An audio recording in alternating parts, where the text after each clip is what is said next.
यो अप्ठ्यारो बाटो पनि हिँड्न अग्रसर भएको छ, त्यसलाई के मान्ने? त्यसलाई के मान्ने? नेता मान्ने।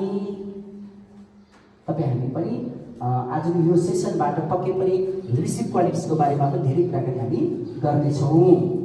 अब लास्ट लिडरको फुल फर्म है। लिडरको full form who is leader? एलबाट के छ? एलबाट लभर भने के होला?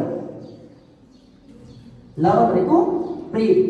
प्रेम भनेको जस्तै यदि कसैले समाजको नेतृत्व गरिरहेको छ भने समाजमा बस्ने हरेक व्यक्तित्वलाई प्रेम गर्ने, माया गर्ने, उनीहरूको सम्मान गर्ने, उनीहरूको ख्याल राख्ने त्यस्तो व्यक्तिलाई हामी के भन्छौँ?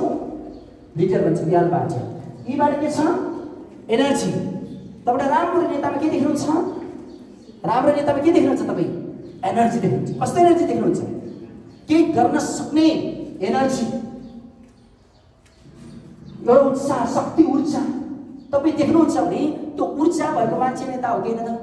जस्तै नेताहरू अल्छी हुन्छन् कि अलिकति जाँगरै हुन्छन्? तपाईँलाई के लाग्छ?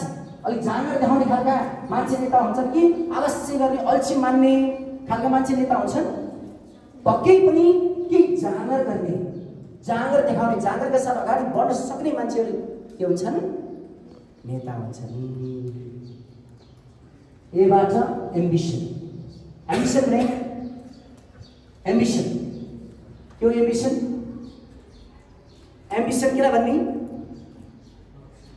ल क्रिन्जल एम्बिसन के हो?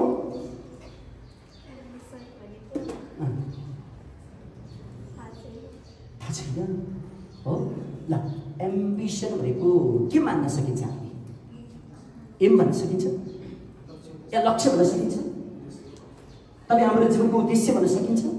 कुनै पनि समाजको उद्देश्य भन्न सकिन्छ? ल मानौ तपाईँ हाम्रो ड्रिम, सपना भन्न सकिन्छ? तपाईँको जीवनको एम के छ?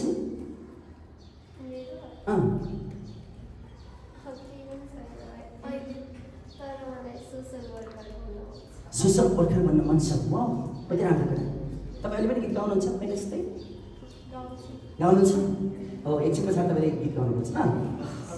ओके, ठिक छ। ओके ल, भने पछाडि उहाँको जीवनको एम्बिसन के छ? सोसल वर्कर बन्ने। भने पछाडि यदि जीवनको लक्ष्य कसैसँग छ भने त्यो मान्छे लिडर हो। कोही मान्छे के हुन्छ? मेरो जीवनको कुनै लक्ष्य छैन, के गर्ने मलाई थाहा छैन, के बन्ने पनि मलाई थाहा छैन, कहाँ पुग्ने पनि मलाई थाहा छैन भनेर मान्छेहरू अन्योलमा हुन्छ कि हुँदैन? त्यस्ता अन्योलमा भएको मान्छे लिडर हुन सक्छ? थाहा छ? अहिले पनि त्यस्ता मान्छे लिडर बन्न सक्दैन। त्यो कारणले गर्दा एम्बिसन पनि अभाव लिडरसिप। यदि तपाईँ लिडरसिप ग्रो गर्न चाहनुहुन्छ भने तपाईँसँग एम्बिसन हुन जरुरी छ। नेक्स्ट डीबाट के छ? Daring and डिसिसिभ। डेयरिङ भनेको के हो? What is the meaning of daring? साहस। अरू डेयर टु केयर भन्छौँ नि। डेयर टु केयर भनेको के होला? डेयर टु केयर भनेको के हो? नमस्ते। डेयर टु केयर भनेको सेवा गर्ने तत्परता, अग्रसरता, उत्सुकता, त्यो चासो। डेयर टु केयर हैन? त्यो साहस यदि तपाईँले प्रदर्शन गर्न सक्नुहुन्छ भने तपाईँ नेता हो। जस्तै कसैले दुःख पाइरहेको छ, तपाईँले देख्नुभयो, तपाईँ उसले दुःख पाइरहेको कुरालाई व्यवस्था गरेर हिँड्नुहुन्छ या उसको दुःखमा तपाईँले साथ दिनुहुन्छ? हामीले गर्नुपर्छ कि एउटा नेताले गर्छ कि कसैलाई एकदमै दुःख परिरहेको छ, पीडा छ, समस्या छ, here see suffering from some problems हो, त्यो प्रब्लमसँग उसले सफर गरिरहेको छ भने त्यो सफरमा तपाईँको काम के हुनुपर्छ? या लिडरले के गर्छ? अनि लिडरले के गर्छ? उसलाई हौसला जगाउँछ, उसलाई इन्करेज गर्छ, इन्स्पायर गर्न सक्छ। या भनौँ उसले जुन पीडा झेलिरहेको छ त्यो पीडामा कुनै न कुनै तरिकाबाट मलहम लगाउने प्रयास गर्छ भने त्यो मान्छे नेता हो कि होइन? र त्यो मान्छेले कतिखेर त्यो गर्न सक्छ त?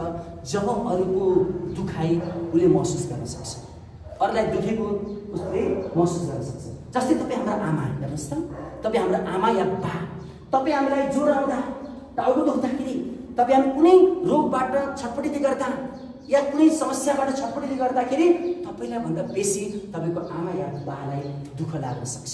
कसरी मेरो छोरा या छोरीको समस्या हल गर्ने, कसरी यो दुःखबाट उसलाई मुक्त गर्ने, कसरी यो समस्याबाट उसलाई मुक्काउने भन्ने तपाईँ हाम्रो आमाबालाई लाक्षिक लाग्दैन त भने पछाडि तपाईँ हाम्रो आमा बा यो हिसाबले गर्दा नेता हो कि होइन त?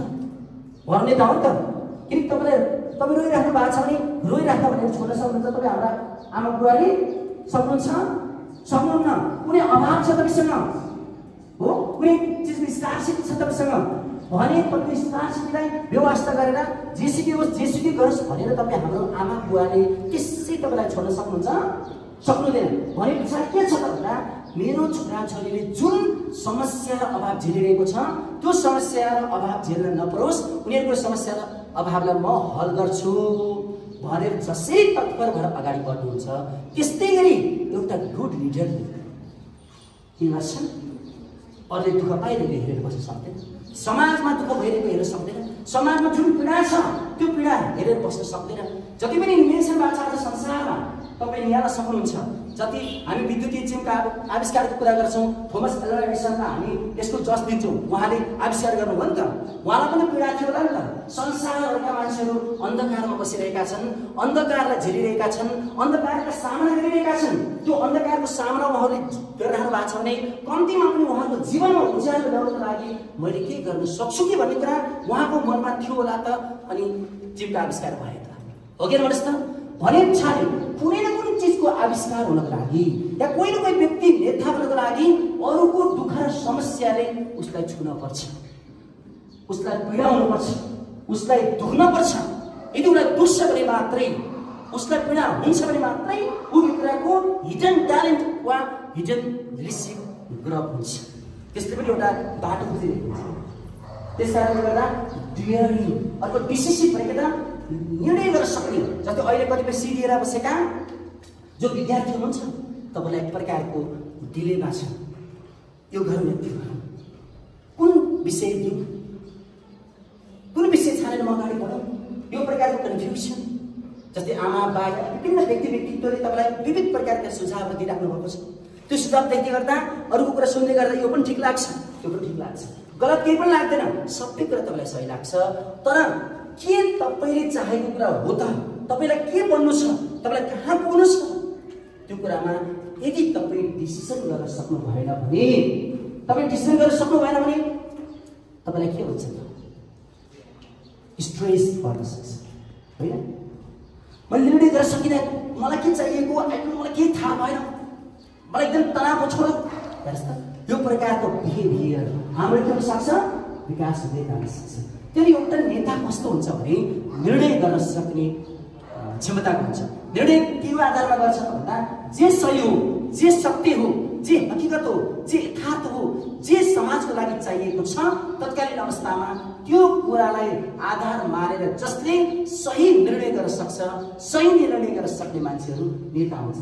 त्यसकारणले गर्दाखेरि तपाईँ सम्पूर्ण विद्यार्थी साथीहरू, युवा साथीहरू, तपाईँ हाम्रो जीवनमा पनि धेरै प्रकारका घुम्ती मोडहरू आउन सक्छन्, अल्मल्याउने खालका, डिस्ट्र्याक्ट गर्ने खालका विविध प्रकारका मोडहरू तपाईँ हाम्रो जीवनमा पनि आउन सक्छन्। त्यो बेलामा तपाईँले कहिले पनि कन्फ्युजन नभइकन what is right, what should I decide, हैन, तपाईँले निर्णय लिन सक्ने ताकत हुनुपर्छ। त्यसका लागि तपाईँसँग करेजको आवश्यकता पर्छ। कतिपय निर्णय के हुन सक्छ? तपाईँले निर्णय कहिलेकाहीँ तपाईँको आमाको खिलाफ हुन सक्छ, तपाईँको बुवाको खिलाफ हुन सक्छ, तपाईँको समाजको खिलाफ हुन सक्छ। तर यदि सही निर्णय तपाईँले लिनुभएको छ भने आजको दिनमा तपाईँको आमा या बा या कोही समाज या कुनै काका काकी तपाईँसँग बेखुस हुनुहुन्छ भने कुनै एक समय आउँछ जुन समयमा तपाईँले त्यो निर्णय सही साबित गरेर देखाउन सक्नुहुन्छ। त्यो कारणले गर्दाखेरि निर्णय लिनलाई डराउने होइन, निर्णय लिनुको लागि तपाईँमा साहस हुनु जरुरी छ। साहस प्रदर्शन गर्नुहोस्। जसले साहस गर्यो संसारमा त्यो मान्छेले परिवर्तन गर्यो, त्यो मान्छेले बदलाव ल्याएको छ संसारमा, त्यो मान्छेले अरूको दुःखलाई हिल गरेको छ। त्यो डियरिङ एन्ड डिसिसिभ क्वालिटी लिडरसिपमा नभएर आउने कुरो पर्दछ।